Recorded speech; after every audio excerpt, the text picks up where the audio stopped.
Hello everyone, welcome to the When It Worked podcast. You're with the host Julian Leahy. Today I'm joined by the fantastic Carolyn Brewin and April Ratchford. Welcome to the show, guests. Thank you. Thank you. We've got guests from England and southern United States today. And of course, the host in Australia. How wonderful. All right, let me tee up the board and we're going to play Jeopardy and then we're going to meet our fantastic guests and learn all about them. As soon as I do this. Okay. The categories today are 6-syllable words, new US cities, talking Italian, decades of disaster, the last, and soup alphabet. The person on the left can go first. Caroline. Am I on the left? Yeah. Okay. I'll go talking Italian for 100. Talking Italian for 100. Grazie and prego translate to these two-word companion phrases. Thank you and you're welcome. Wow. Well done. Well, you're over there in Europe, kind of. Right? I was like, Yeah, I've seen prego on some pasta that's in my pantry, but that's I'm not as cultured. Anyway, you're in control now, Carolyn. What would you like? Oh, good Lord. Okay, the last for 200. The last for 200. This animal was the last observed in 1681 on Mauritius. Dodo? Dodo is correct. Well done, Carolyn. I was going to give you a clue, but you didn't need it. I was going to say also somebody who's not very smart. Carolyn, what would you like? I don't know what that means, but I'll go soup alphabet for Soup 200. alphabet. It's going to give you a letter, I think, and then there's some sort of like food dish that starts with that letter. And was that 100 or 200, Carolyn? 200. 200. S is for the soup base made by boiling meat or vegetables. Stock. Stock sounds good to me. And that's correct. Well done, Carolyn. Round of applause for Carolyn. Carolyn, what would you like? I'll go decade. Oh no, I won't do that. I'll do history. I'm rubbish at history. I'll do soup alphabet at 300 again. Soup alphabet 300, I think, is what we got to. P is for this label, founded in 1927, that makes beef, barley, and Italian-style wedding soup. P, some type of Italian soup with barley, beef, pea soup. Oh God! The only one I can think of is minestrone, which has got no beef in it. That's an Italian soup. I don't know the answer to that. I don't know either. April, do you have any idea? I have no clue. No clue either. No clue. None of the soup. It's called the Progresso. Okay. Continuing on while April gets some remodeling done.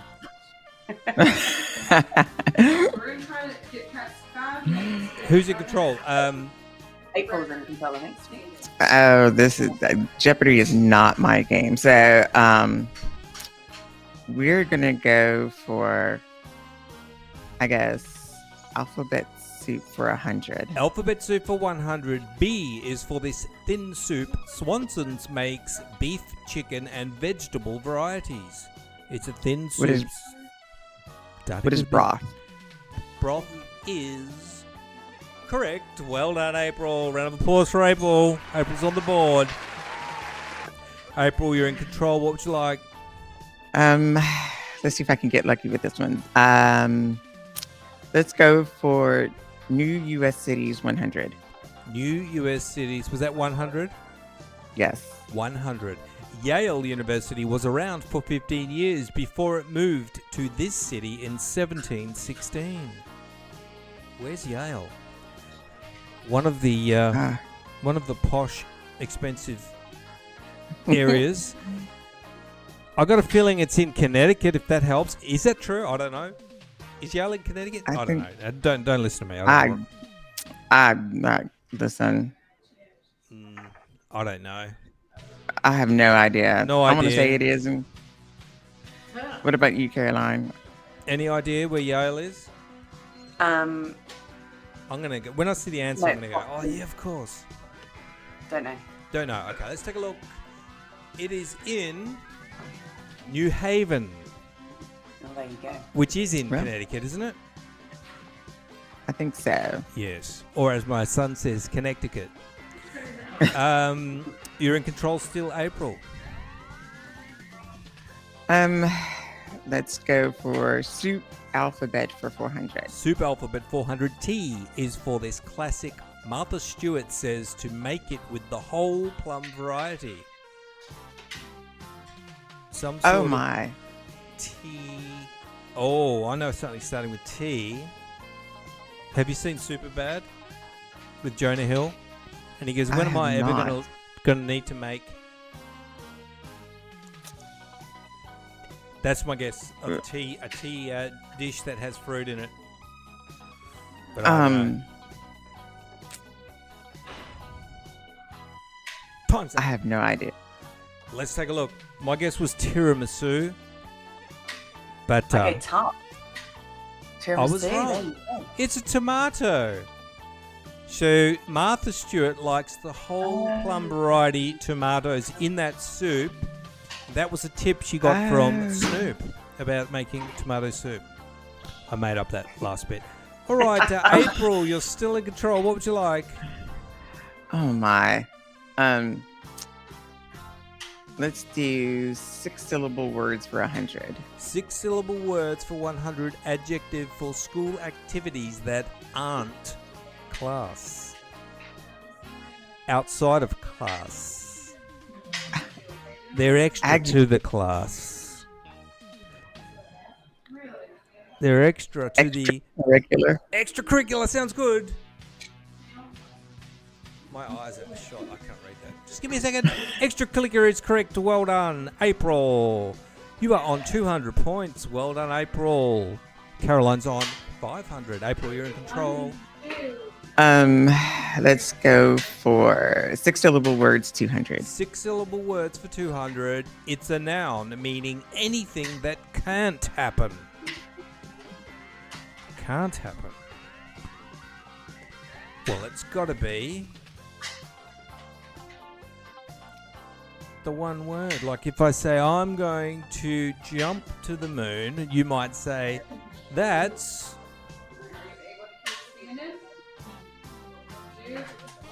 time's up. Caroline, do you want to have a guess? I think you're holding on to the answer. Impossible? Impossible is correct. Well done. Caroline, you're in control.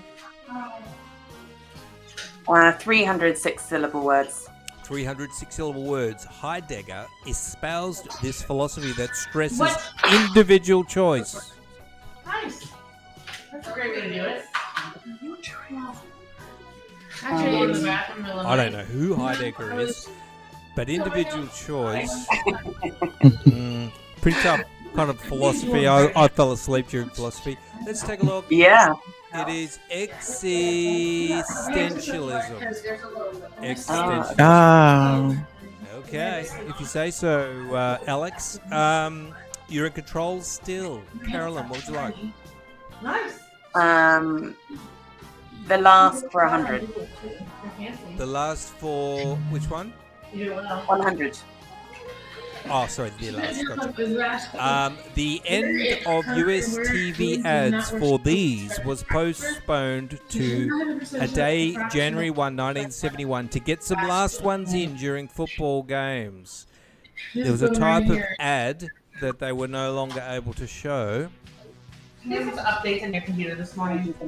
Cigarettes? Cigarettes? That's what I think probably as well.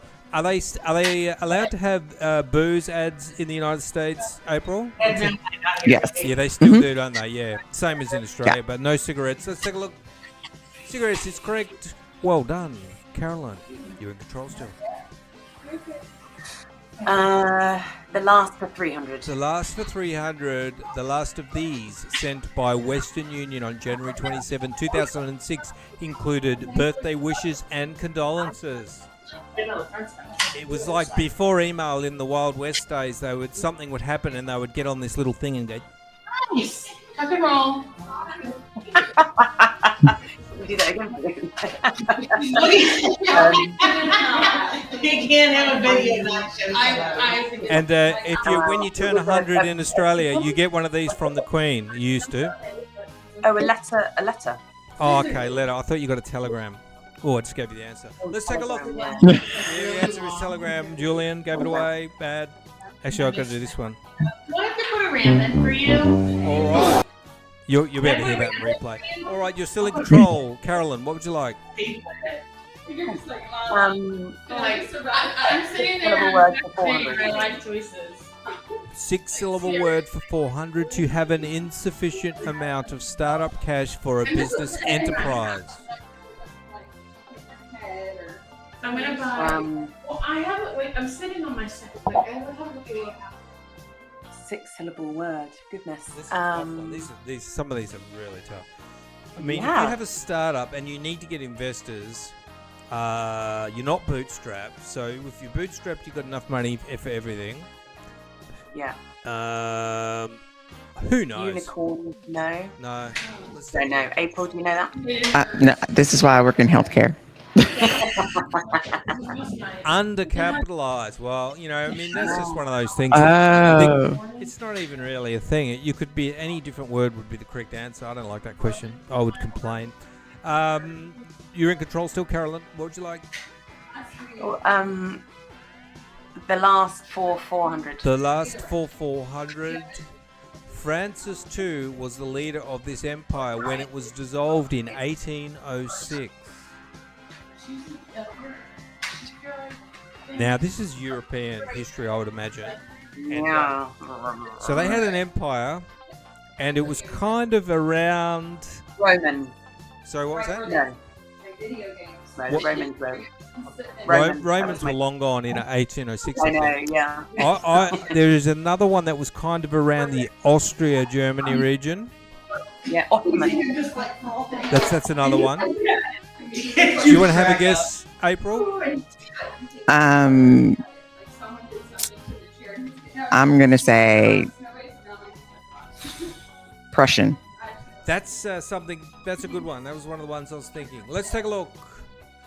I was actually thinking. Now I've lost the word. What was it called? What was the one with the Franco something? Oh my God! It was the Holy Roman Empire. I'm going to give that to you, Carolyn, because I Carolyn was right. I talked you out of that because I am an idiot. You've got it, Carolyn. Oh, my dad would be so proud. Okay. Talking Italian for 200. Talking Italian for 200. You ought to know Otto is Italian for this number. Is that 7? Oh, no. I think it's April, do you want to have a guess? 8. Let's have a look. Yeah, you're probably right. 8 is correct. Well done. April gets an A in Italiano, and you're in control now, April. Or at least Let's do first episode wasn't, but or like the dad. talking Italian for 300. Talking Italian for 300. A journalist will uncover that cice, quando, dove, and perche translate to these 5 terms, which I just butchered. A journalist would uncover that cice, quando, dove, and perche translate to these 5 terms. A journalist. The boys are pretty good. I would say some sort of journalistic phrase, maybe. Got me there 11 and 6, so we're not quite at that teenage. My clues are very sketchy though, so listen to me at your own peril. The answer is who, what, where, why, and when. I was going to say never reveal your sources. Just as well, I stopped myself. All right, April, you're still in control. What would you like? Let's do 6-syllable words for 500. 6-syllable words for 500. When a man sees a woman only as a thing serving his needs, not as a person, that's this process.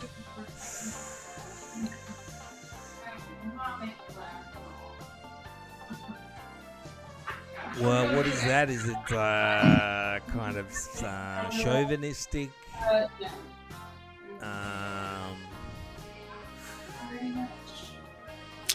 Man.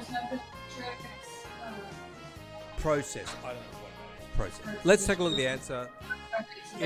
The answer is objectification. I don't like these questions are terrible. All right, we'll do one more and then we'll wrap it up. These are actual Jeopardy questions.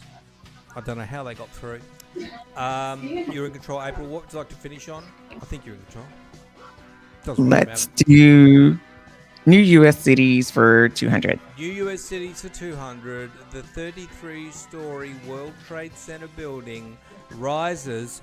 Oh, how sad. I should say. Rose. That one is no longer, is it? Mm-mm. No. So that's the Twin Towers? Or that's next door to the Twin Towers?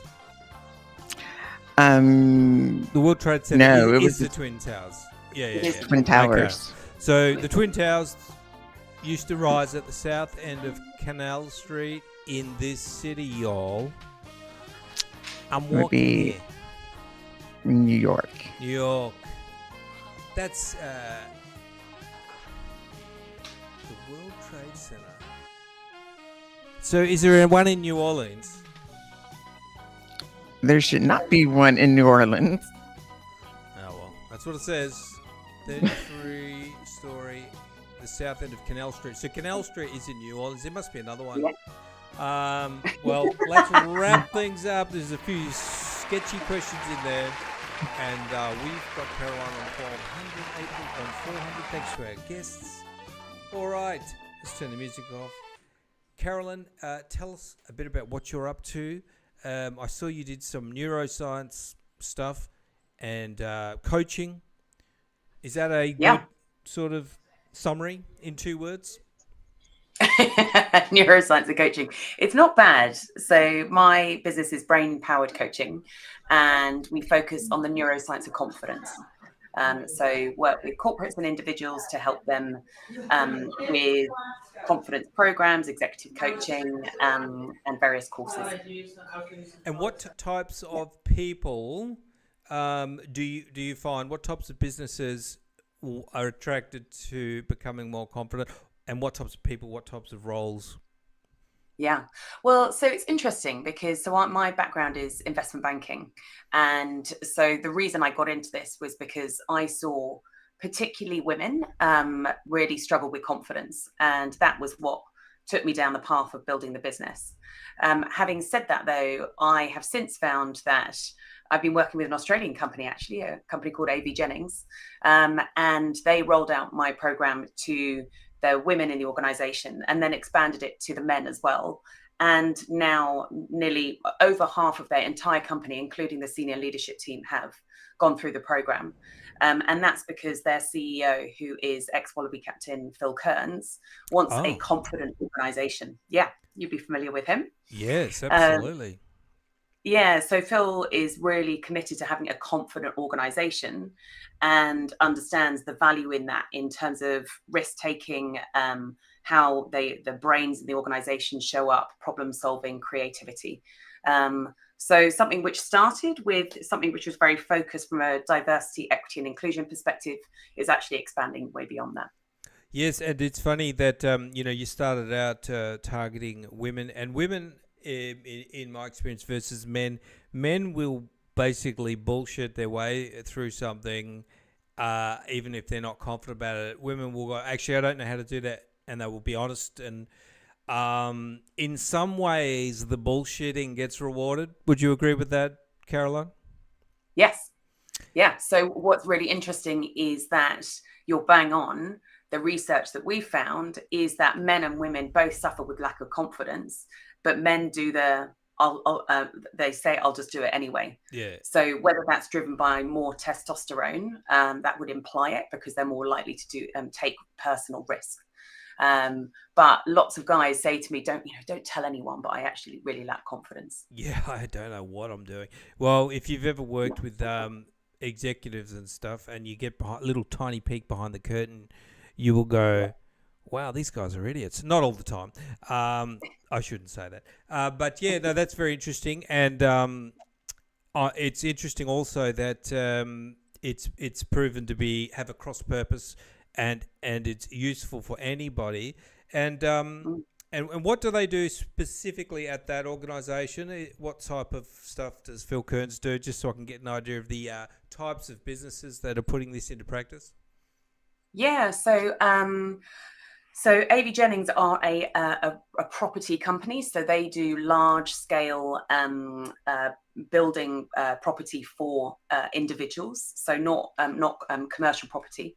But I mean, I've worked with Google, the Bank of England, HSBC, all sorts of different firms, because the reality is that people lack confidence across all sorts of different industries. So it's more about the kind of forward-thinking organizations who are committed to actually investing in that, because they can see what the output and the outcomes will be from that investment. Well, there's a lot of pressure on as well, which is, I guess, one of the big barriers. It's hard to feel confident when you are, dealing with, high pressure situations. What are some of the things that maybe people do wrong, or some of the things that people really respond to that you're able to help them with? Yeah. Well, so, and that's part of the, when you understand how your brain works, then it helps you understand how you can operate under pressure. So one of the things that happens is when we are under pressure and we lack confidence, is that the energy in our brain actually moves towards the back of the brain to where it's called the kind of snake part of your brain. So it's where it was built very early, where our brain developed very early. And so the outcome of that is that we can't use our prefrontal cortex, so the front, more executive functioning piece. So we can't think clearly, we can't have creative problem solving. And so once people understand that when they have that moment and just freeze, that it's a very natural thing to happen, then they can actually start to use tools to change that. So things like, if you meditate, actually the sensitivity of the smoke alarm in your brain, which is called the amygdala, actually that calms down a lot. If you sleep well, our amygdala is much more sensitive if we are tired. And all sorts of different things. There's a brilliant tool called the physiological sigh, which is something where you breathe in twice through your nose, like, and then a long exhale. And that actually communicates to your brain that you are calm. So you can use all these different methods. So when you're going into those high stress situations, you can deal with them much better. If people are stressed, then they'll go in and won't be able to think clearly. Yeah, like that fight or flight type thing, and Exactly. you can't make any decisions. Exercise is a good one for stress and getting everything out of you, and allows you to think clearer, I think.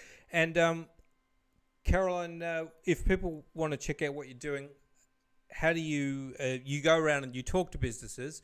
Do you also have like online sessions as well? Yeah, so I mean, I do loads of stuff on Instagram, on social media, on brain powered coaching, and we also have an online course as well. So individuals can go and learn about all this great stuff around your brain and how to operate better, and purpose, their values, all that good stuff. So our online course is called Brain Powered Confidence, and I'm also writing a book as well, which is released in January, called Confident. Wonderful. So check all that out on Caroline's website, and can they find your Instagram on your website? Yes, yeah, Brain Powered Coaching. Brain Powered Coaching. All right, wonderful. Well, thank you very much, the wonderful Caroline Brewin. Thank you, Carolyn. Thanks. All right, let's pop over to our friend April in Kentucky. April, you're a bit of an autism advocate. Tell us a little bit about that. I am an occupational therapist, and I'm a mom of a son who has autism. And when he graduated high school, it was no transition. So there's no transition programs for those that come out of school, and we were kind of lost.